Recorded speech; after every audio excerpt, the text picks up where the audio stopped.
Dans cette nouvelle vidéo, je vais vous montrer une négociation par téléphone que j'ai faite récemment pour réussir à gagner 500 €. C'était un acompte sur une réservation qu'on a failli perdre parce que selon le contrat, on devait le perdre. Je me suis donc filmé en train de négocier et c'est ce que je vais vous partager. Et à la fin de la vidéo, je vous partagerai les 3 enseignements que j'ai tirés de cette situation et que je vous conseille d'appliquer dans la vie de tous les jours. Et je fais ce petit mail qui fera bien plaisir et qui pourra peut-être me permettre de gagner 500 € d'acompte.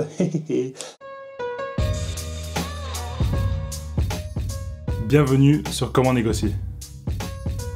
Et oui, après la vidéo où je négociais avec mon opérateur téléphonique en direct et qui vous avait beaucoup plu, j'ai décidé de réitérer l'expérience et de recommencer à me filmer en train de négocier, surtout par téléphone parce que c'est plus facile en termes de confidentialité, de façon à pouvoir vous partager ici ma manière de négocier et puis un petit peu mes astuces ou mes expressions de langage que j'utilise quand je négocie.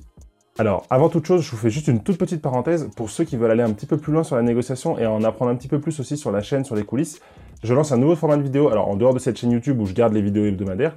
Le but, c'est de faire 2 vidéos par semaine où je lance le téléphone et puis je réponds à une question ou je vous partage quelque chose que je viens de découvrir sur la négociation. Je fais pas de montage, je fais beaucoup moins d'animation et tout ça. C'est juste de la discussion en direct avec mon téléphone, donc avec toi derrière ton écran, pour vous partager soit les coulisses de la chaîne, soit quelque chose que je viens de découvrir, soit une anecdote perso, soit un coup de gueule s'il y a quelque chose qui m'a choqué, donc voilà.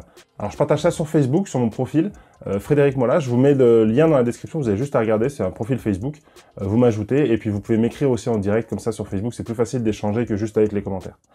Voilà, je referme la parenthèse. Donc je vous le disais, j'ai filmé une négociation et je vous partage ça aujourd'hui. Alors une petite mise en contexte rapidement. J'habite en Suisse, mon beau-père, donc le papa de ma chérie, habite en Suisse aussi, et il devait fêter ses 70 ans, donc ses 70 ans comme on dit ici, dans un gîte en Bretagne, donc on avait loué un gîte pour 2 semaines, pour une vingtaine de personnes, donc c'était quand même une grosse réservation, et c'était prévu courant juillet. Il avait déjà versé un acompte de plus de 500 €, donc 530 € je crois, et puis la réservation totale devait être autour de 2000-2500 €. Et en fait, avec les problèmes du Covid, nous, on savait pas si on allait pouvoir passer la frontière. Alors, côté français, ça commençait à se décanter, et la réservation aurait pu être honorée, je dirais. Mais nous, côté suisse, il y avait l'histoire de la frontière. En plus, mes beaux-parents, ils sont plutôt âgés, donc il y avait quand même potentiellement un risque de traverser la frontière pour ça. Et du coup, on voulait annuler. Sauf que comme il n'y avait aucune preuve officielle qui disait qu'on ne pouvait pas se rendre là-bas, c'est-à-dire que les frontières allaient réouvrir, c'était possible de quand même faire des vacances. Nous, on n'avait pas quelque chose sur lequel s'appuyer pour pouvoir dire, voilà, d'après le truc gouvernemental, vous devez nous rembourser.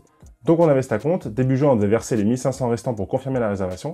Mon beau-père voulait annuler, et comme il se sentait pas très à l'aise d'aller négocier, c'est moi qui l'ai fait. Donc voilà, je vous montre ça. Alors j'ai filmé ça avec ma petite caméra, donc l'image elle est pas géniale, mais ce qui est important c'est que le son est bon. Et puis vous allez voir comment j'ai pu amener ça dans la discussion avec la personne par téléphone.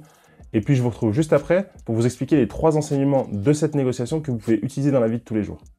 Alors, j'enregistre en même temps, ça peut être toujours intéressant parce que je vais aujourd'hui faire une négociation pour mon beau-père qui a réservé un gîte en Bretagne. Il a déjà payé un acompte de 500 €. Il doit normalement payer encore le reste pour 1600 € et coronavirus. Et du coup, on doit annuler. Le truc, c'est que si on annule, on perd 500 €. Donc là, je vais essayer de les appeler pour savoir s'il est possible de décaler à l'année prochaine de façon à ne pas perdre les 500 € d'acompte.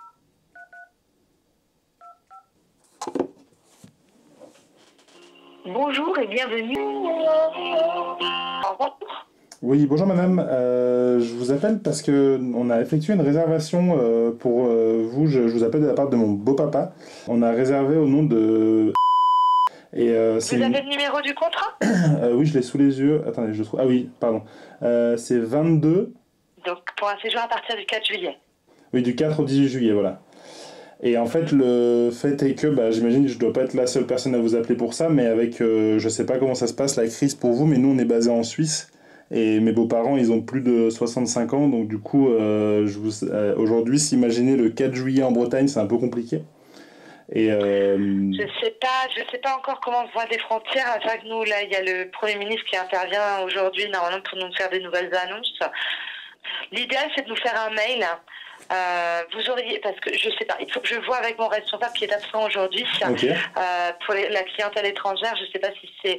Actuellement, on propose des reports ou des avoirs qui sont valables 18 mois. Je sais pas si c'est une solution qui pourrait vous intéresser.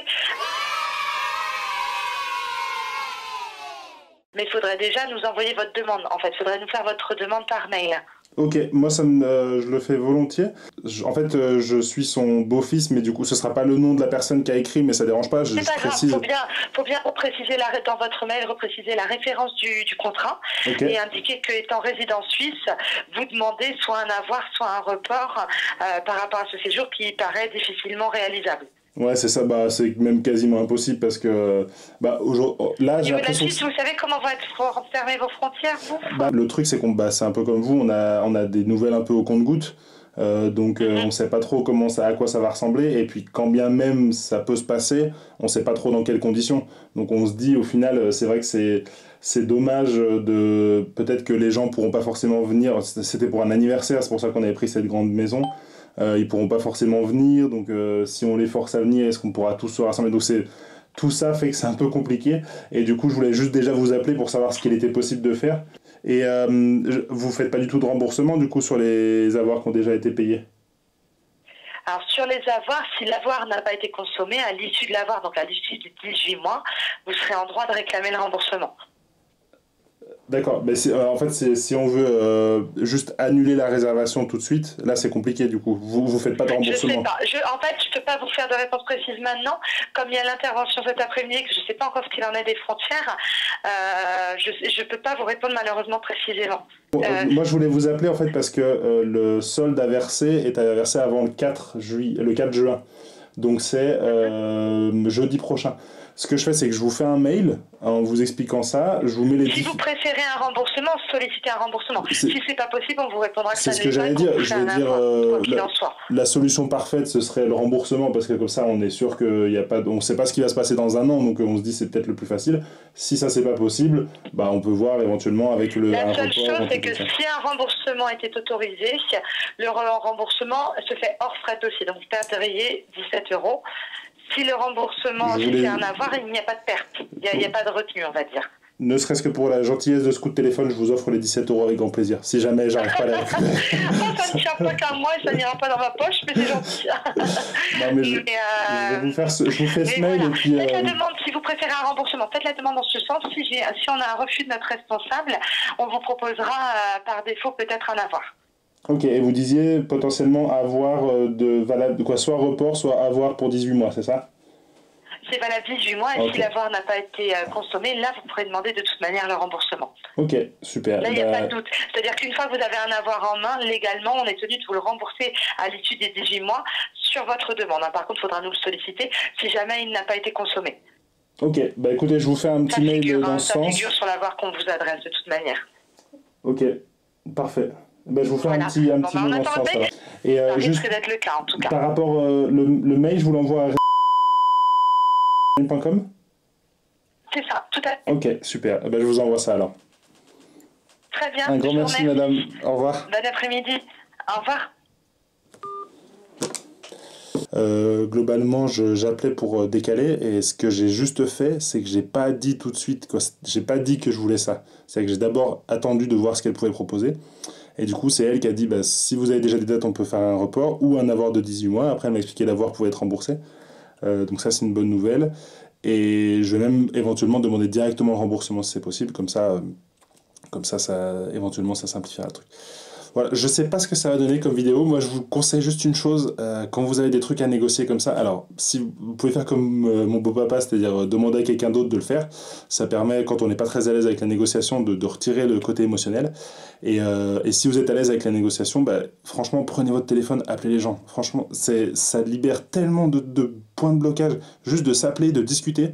Souvent, on trouve une solution hyper facilement. Et je fais ce petit mail qui fera bien plaisir et qui pourra peut-être me permettre de gagner 500 € d'acompte. Voilà, la négociation est terminée. Donc, vous avez vu, il y a plutôt des bons résultats par rapport à ce que j'espérais.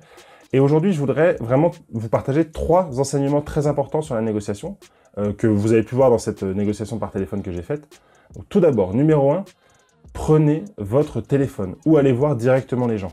Franchement, ça débloque énormément de problèmes, ça va beaucoup plus vite, l'échange humain est beaucoup plus facile. Je sais que parfois on n'est pas très à l'aise, mais justement le téléphone peut aider ça.